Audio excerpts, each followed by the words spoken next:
You probably know us as a traveling couple, and most of the time that's the case. But sometimes we travel solo, like when Rachel went to Medellin for a digital nomad conference, or the time I went to a small city in China for a massive water fight. Oh yeah, about that time.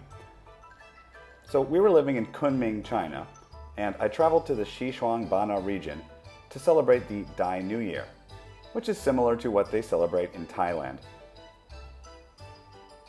It was a festive couple of days full of dragon boat races.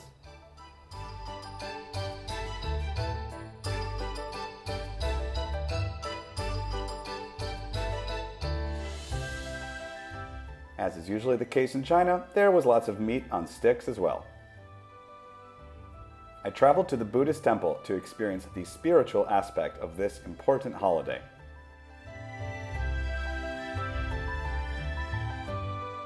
And then I got locked and loaded for the water fight.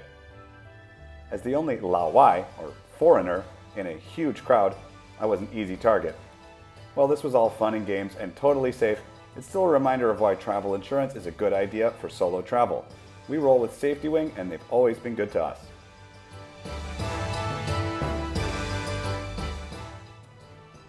The 3-day festival wound down with the release of thousands of lanterns by the Mekong River.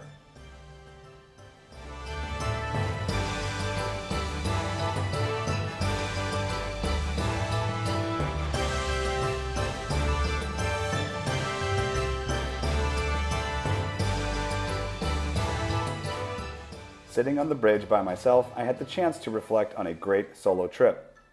Even for a traveling couple, it's good to do your own thing from time to time.